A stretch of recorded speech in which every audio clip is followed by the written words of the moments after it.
अगं तुला अख्खं घरभर शोधलं मी. शोधायला काय झालं इतकं? आणि असून असून मी कुठे असणार आहे? किचन मध्ये नाही तर गार्डन मध्ये, नाहीतर या घरातली कामं करणार कोण? आता हे समजा सोडून दे. काय झालं?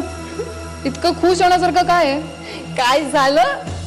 अगं तुझी या किचन मधून थेट मास्टर बेडरूम मध्ये सोय करून आली आहेस कुठं? आत्या, काय झालंय ते सांग नीट. झालं, काम झालं. तू रात्री सांगितलेलं काम मी सकाळीच पूर्ण केलं. म्हणजे मंजिरी मंजिरी माहेरी जाणार. बहिणीने बी त्याच्यावर शिक्का मारलाय. आत्या, यू आर ग्रेट. अगं कोणाला काय बी करू दिलं नाही मी. मंजिरीला जबरदस्ती वहिनीकडे घेऊन गेले. वहिनीला बी नाही म्हणायचं चान्सच दिला नाही. सगळी आई आंब्याची कृपा ग. कधी जाणार आहे ती? जाय की आज नाही तर उद्या. आत्या, तू ना माझा एक खूप मोठा प्रॉब्लेम सॉल्व्ह केलाय. आता हे समज मी तुझ्यासाठी केलं, पण तू मी काय कसला ताकाला तूर लागू देत नाहीस. काय केलं मी? आता मंजिरी जाणार, त्याची समधी सोय मी केली, पण ती गेल्यावर तू नेमकं काय करणार याचा पत्ताच लागू देत नाहीस. आत्या, एवढ्यात सगळं सांगून टाकलं ना तर मग तुला खेळ बघायला बोर होऊन जाईल. पण मी काय म्हणते, मंजिरीला गेलंच पाहिजे का?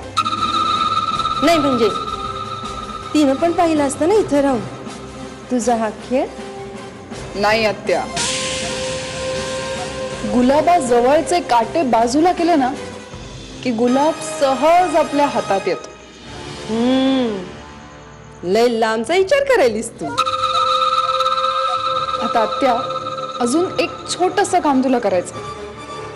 आता काय आणि ते थोडस पुण्य तुमच्याही पदरात पडू दे. जा जरा देवदर्शनाला वगैरे. अगं पण आताच जाऊन आलो की आम्ही. पण मंजिरी इथून गेल्यानंतर जा ना, मावशीला पण घेऊन जा सोबत. अच्छा, म्हणजे खेळ तुला खेळायचा पण बघायला कोणी बी नको. वा प्रिया. वा.